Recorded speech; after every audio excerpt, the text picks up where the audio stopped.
Ma quatrième stat du jour, moi rapidement, très rapidement d'ailleurs, c'est 3,6 nombre d'assists par match de Jaylen Brown. Et je voulais en parler parce que, en fait, un peu comme un prétexte, parce que finalement, c'est le même total qu'avant. 3,5 l'an passé. Et si on prend un peu plus complexe, un peu plus avancé que des stats de assists par match, si on prend, parce que moi, ce que j'aime bien, le fameux ratio de playmaking, hein, le nombre de fois où tu fais un pass par rapport à ton nombre de ballons, 0,58, même ratio que l'an dernier, 0,55. Voilà, donc c'est exactement pareil. Mais, je sais pas ce que t'en penses, mais j'ai l'impression qu'on a passé la saison à dire, ah tiens, là, il y a un match où c'est mieux quoi. Au niveau des flashs, au niveau du passing, j'ai eu beaucoup plus de matchs cette année où je me suis fait cette réflexion comparé à avant où non, ça venait pas trop. J'ai souvenir d'un match contre Milwaukee en début d'année, ça doit être novembre ou décembre, où notamment il est pas mal combiné avec Porzingis et puis il y a beaucoup de passes sur des dribble and off ou des trucs comme ça. Et puis il y a aussi surtout en clou du spectacle qui a été les finales NBA. Où finalement il a fait un nombre de driving kick et de très bonnes lectures sur driving kick. Donc je drive, je pénètre dans la raquette et puis je ressors pour des shooters à 3 points notamment.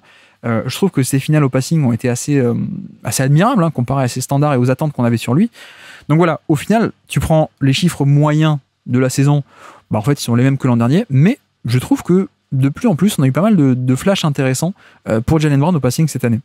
Ben oui, c'est exactement ça. Je trouve que les chiffres rendent pas hommage à sa saison. Mais même tous ces chiffres d'ailleurs, en fait. Tous ces chiffres, je trouve qu'ils rendent pas hommage à sa saison. Je pense que c'est le fait que ça reste un joueur très irrégulier. Donc il va y avoir des périodes où t'as l'impression qu'il pense à ça. Et donc en fait, ça va bien se matérialiser et tu vas voir le match d'après, il va faire sortir 8 passes un match en étant très bon, très juste. Et le match d'après, il va te claquer un 7 sur 24. En lâchant pas sa balle et en étant un peu trou noir. Effectivement, nous toute l'année, on s'est dit c'est pas le même Jaylen Brown que d'habitude. Il y a effectivement la période avec Porzingis. Alors c'est pareil, ça a été beaucoup début de saison. Je sais pas si c'est qu'on était plus attentif ou si après on est rentré dans le flow de la saison et qu'en fait je pense finalement de toute façon en tant que joueur, même en tant qu'humain, mais tu vas revenir toujours à tes plus profonds instincts de toute manière. C'est-à-dire qu'en fait si Brown il doit développer un passing et tout, je pense qu'il sera obligé d'y faire attention en permanence.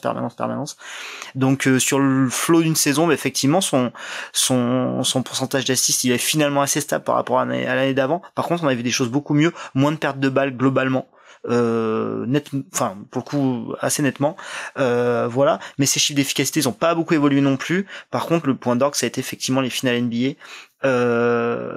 Est-ce qu'elles étaient si compliquées que ça? C'est pas sur kick-out, je sais pas. Moi, j'étais assez sévère avec la défense de Dallas, en fait, sur toutes les finales. Parce que j'ai trouvé qu'ils avaient pas assez mis en difficulté Brown et Tatum. Et justement, quand je vois Brown faire toutes ces bonnes passes, mais que je trouve assez facile en soi, je me dis que ça vient peut-être aussi de la qualité de la défense. Enfin, je suis peut-être un peu tatillon. Alors non, je te rejoins, mais en fait, moi je pointerai pas sur la qualité de la défense, parce qu'en fait, Dallas faisait ce qu'il faisait d'habitude, hein, c'est-à-dire rétrécir le terrain, faire des aides agressives, et quitte à concéder 3 points, mais sauf que le problème, Boston les a mis. Mais pour moi, c'est pas tant les schémas que j'en inverserai le truc, pardon. Pour moi, c'est la valeur du spacing de Boston, justement. C'est ça qui fait que les lectures ont été à ce point plus simples. Et en effet, je pense que l'individu en soi, Jaylen Brown, n'a pas fait des progrès conséquents en termes de le côté cérébral, à faire des meilleures lectures, faire créativité, etc. Mais tu lui offres un spacing qui est à ce point génial, donc les lectures sont plus simples parce que comme il y a plus d'espace, les défenseurs font les rotations depuis plus loin, donc les fenêtres de passe sont plus grandes, hein, je caricature un peu.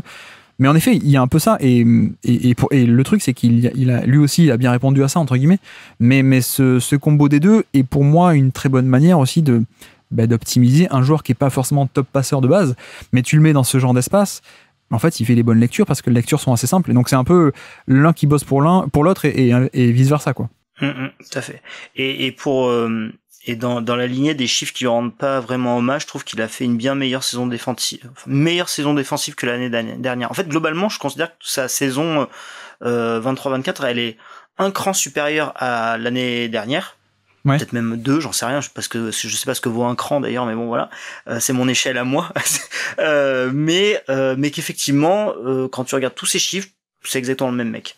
Mais je trouve que globalement tout a été un peu plus propre et les playoffs sont de qualité aussi, de qualité plus on va dire, donc ça c'est plutôt sympa. Et même si j'espérerais encore de l'amélioration et notamment sur sa qualité au scoring, j'estime qu'il devrait être plus efficace encore, assez nettement.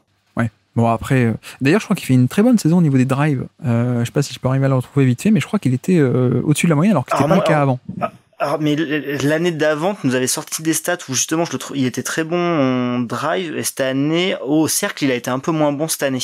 Au cercle, ouais, mais pas que sur drive, quoi. Tous les tirs au cercle, tu veux dire? Oui. Ouais, effectivement. J'arrive pas à le retrouver, donc c'est pas très grave. Mais de tête, il a fait une très très bonne saison drive. Après, c'est pas le même métier que les drives de Doncic, hein, on est d'accord. C'est beaucoup de un peu tout droit, un peu j'allais dire give and go, non, mais je donne la balle et go, quoi.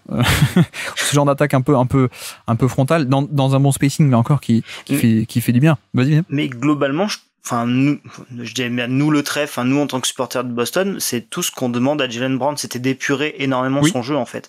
Juste va le plus possible au panier, essaie de faire tomber des fautes, donc d'être plus en contrôle de ce que tu fais.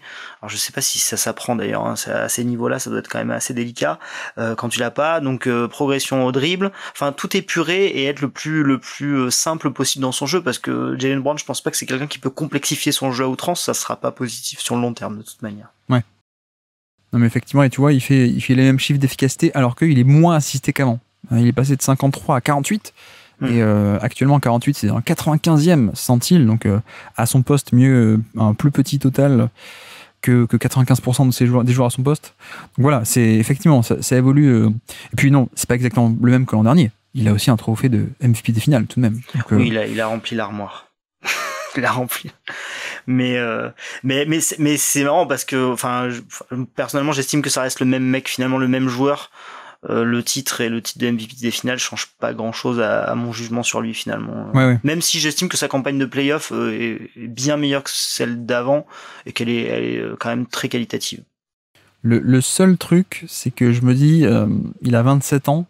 Est-ce qu'on n'est pas arrivé peut-être au bout de la dynamique de progression le joueur est déjà très bon en l'état, je veux dire. Mais je suis pas sûr qu'à 27 ans, maintenant, il faille s'attendre à des progrès très conséquents en termes de passing ou de qualité de jump shot. Je pense qu'on a à peu près, le joueur qu'on a, quoi. Si ce joueur-là, à 22 ans, on aurait pu croire ou espérer beaucoup plus.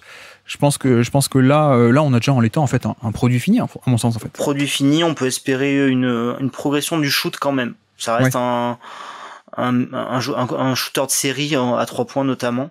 Même s'il reste très fort sur le mid-range. Ouais. Donc oui, mais je suis complètement d'accord avec toi. Mais je pense que déjà l'année dernière, on estimait qu'il était pas loin d'être fini comme joueur. Enfin, on aura des petites évolutions, des années avec, des années sans, mais effectivement, c'est un mec qui fera jamais tomber beaucoup de fautes. Ses pourcentages de shooting for percentage, ils sont toujours les mêmes quasiment tout le temps. Je crois qu'il doit tourner autour des 11. Je pense que ouais, on connaît le joueur. C'est de l'épuration entre guillemets, du nettoyage dans son jeu. Oui, et puis de l'optimisation aussi. Voilà, ce spacing, un bon coaching, il est optimisé, donc avec le même joueur, tu peux obtenir beaucoup plus. Donc c'est bien aussi. Merci d'avoir écouté cet extrait. S'il vous a plu, l'émission complète est disponible en description et on se donne rendez-vous sur le feed principal du Basket Lab pour l'intégralité des podcasts. À bientôt.